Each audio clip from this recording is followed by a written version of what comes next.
Bonjour à tous, bienvenue sur Échecs et Pédagogie. Bonjour Laurent. Bonjour Romu, bonjour à tous. Donc aujourd'hui, une tactique du jour tirée d'une partie entre Judith Polgar avec les Blancs contre le grand maître australien, si je ne me trompe pas, Ian Rogers. Le trait est au blanc. Donc comme d'habitude, on vous invite à mettre sur pause la vidéo pour chercher. Et ensuite, Laurent va nous donner la solution de cette belle tactique. Alors vous donnez la solution et d'abord réfléchir à tous les signaux qui sont envoyés justement par cette position. Alors comme souvent avec Judith Polgar et surtout au début de sa carrière, on va dire, la position est assez complexe, tactique, échevelée. Vous savez probablement que Judith Polgar était la meilleure joueuse de tous les temps et elle avait un style particulièrement agressif et cette partie ne fait pas exception. Alors parmi les signaux qu'on a ici, il y a bien entendu la colonne H qui est ouverte et qui amène directement jusqu'au roi noir, dont le roc est un petit peu abîmé. Il manque le pion en H7, il n'est peut-être pas aussi bien défendu qu'il le voudrait. Les deux fous sont déjà à proximité du roi et surtout attaquent des diagonales intéressantes.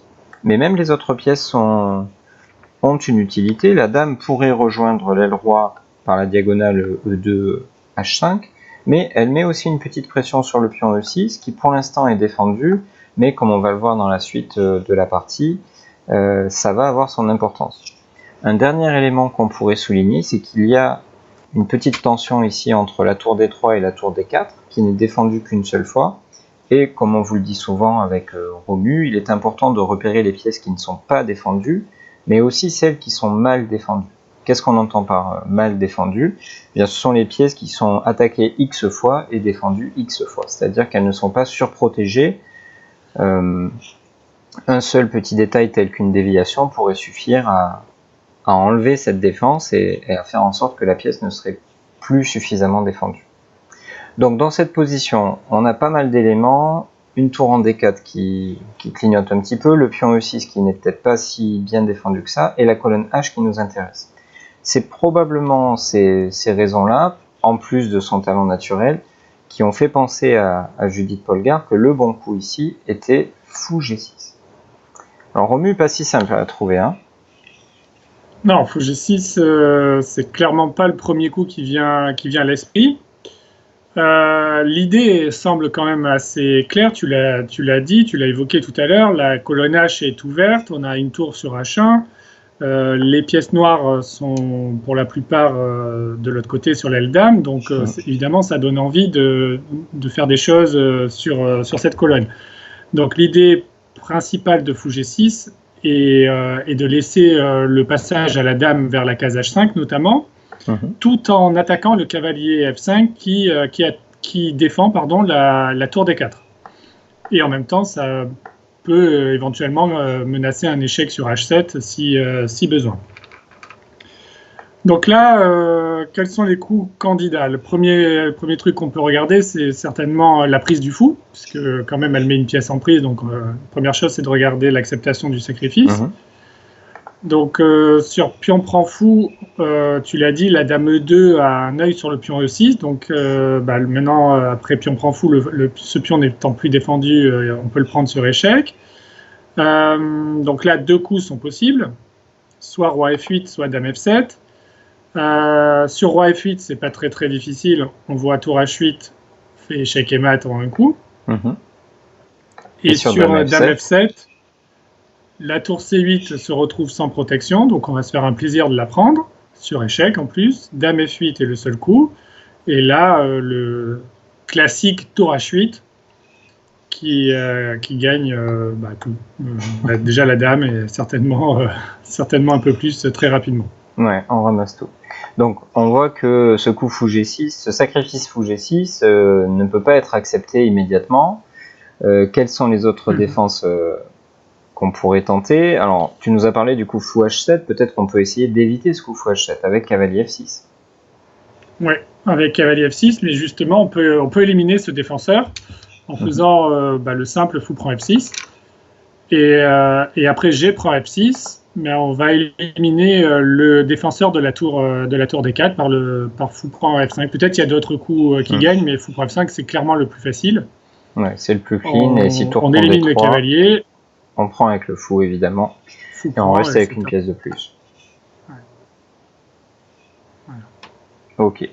Donc qu'est-ce qui s'est passé dans la partie? Après fou G6, Rogers s'est dit que quand même l'un des problèmes principaux c'était sa tour sur D4 qui n'était pas suffisamment bien défendue, et donc il a joué le coup naturel tour prend D3.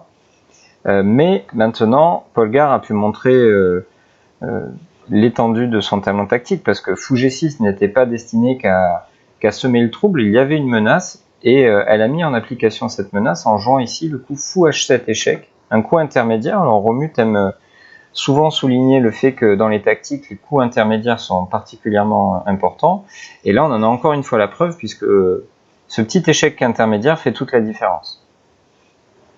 Ouais, complètement. Donc, c'est toujours ça, c'est un conseil qu'on peut vous donner. D'ailleurs, on vous le répète souvent.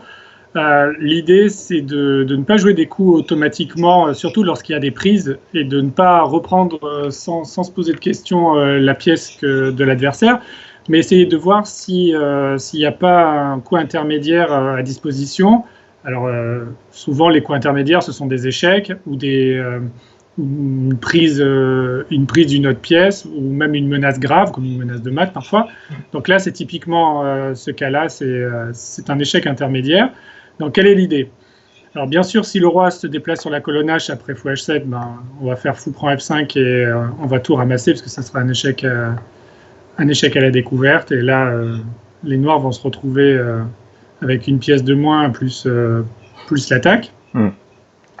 Donc roi F8 est le seul coup. C'est le seul coup. Mais là encore, roi F8 se heurte à fou prend F5.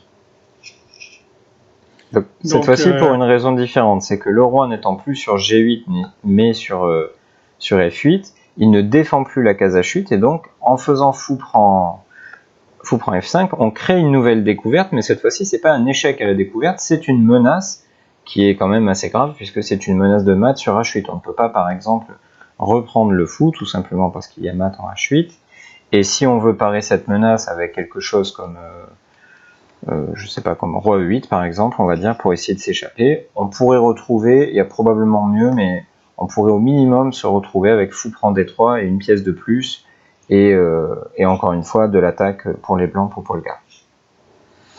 Merci Laurent, merci à toi. Très clair comme d'habitude, une belle démonstration du talent tactique et l'art de l'attaque par Judith Polgar.